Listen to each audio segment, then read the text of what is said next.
explain the process of this, the whole technical process again? Like you mentioned there were microphones on this. Yeah. Okay. So basically, as a prototype, it's actually really simple. What it is, it's just a wireless microphone, and the microphone is taped to the side of the toy, Right. and that's coming straight into my computer, and that's feeding back with the pure tones and some of the sound samples that I'm playing through the 6 speakers. Right. That's it.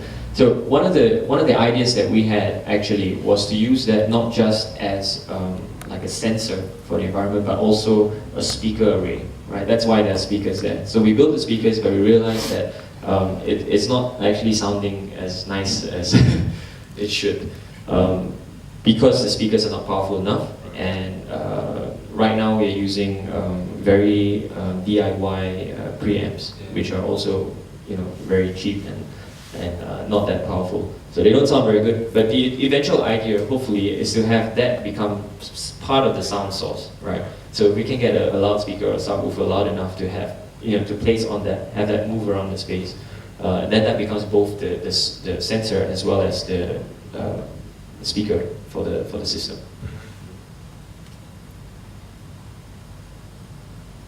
But the sounds you're playing back, they are composed, so to say.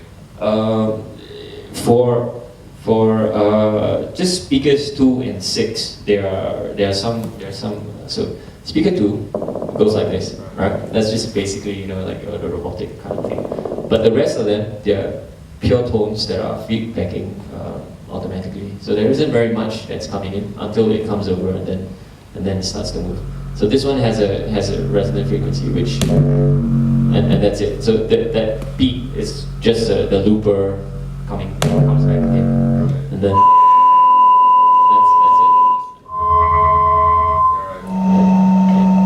that's it. So they're all just kind of very rusty sounding tones. So they're sine tones mixed with a little bit of ambience.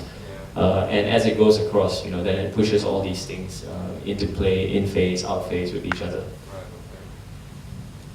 I think it would be interesting to see it in the gallery space because of the acoustic itself. I guess right now it's still like I think it's just toying with the ideas is how it goes, because if you have the speakers at different levels, it'd be interesting. Then when humans come in, we still can interact more. Yeah. I think we still have time, about a month, roughly about a month, to work with. How do you reduce the feedback? It's basically each of these channels have an EQ. So as he's going across, if there's a feedback that's coming in that's pretty strong, then you just, you know, tune it down by. If you can look at the EQ tree on that, this is channel 1. So check that out. See it moving that, right? And this and this. So, you know, if it's like a high feedback, you just cut the highs and then, you know, it goes away. But, you know, if you want to amplify something or reduce it, that's basically it. This was basically what I was doing with nano vibrancy as well. So I basically had the silk membrane, which was listening to the environment, and it was feedbacking in the space itself. So it just kept feedbacking. So what I was doing is I had on board like a graphic equalizer. So I was just going across the frequencies and pushing certain ones up and pushing them down again. Yeah. Okay, Joel, maybe how many toys are you going to use for? I was actually thinking about 200. Oh. But they only give me a certain amount of money, so I think we'll probably go for about 3 to 5 if we can make that work.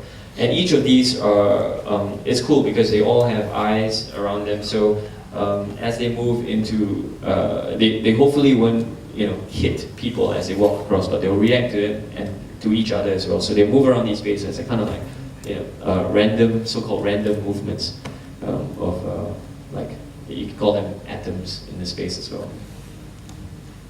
I tested out the toys just now, an hour ago. It's so addictive actually. You can actually perform with it on your own, in like in a performative environment. If you have like 2 pieces or 3 pieces, you know, like, or 2 different performers playing with it.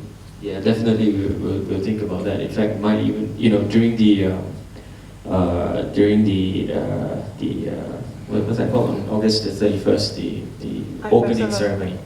Night festival. The night festival, yeah. Maybe we might even do like a performance based around these things. Would you allow the audience to, or the viewer to control the remote control? I haven't actually thought about that yet. I think that might be a nice idea, but you know, what we don't want to do is have people come in here and get like techno fetish. You don't want to come in here and look at that thing and go, oh yeah, that's cool, that's a new toy. You know, but what it needs to be is like, it needs to be initially a sound installation. You know, people need to come in here and initially experience the sound, and then after that, then they, oh, okay, so what's producing the sound, or what's impacting the sound, and then you see these things moving around. I think that's the main idea. Yeah.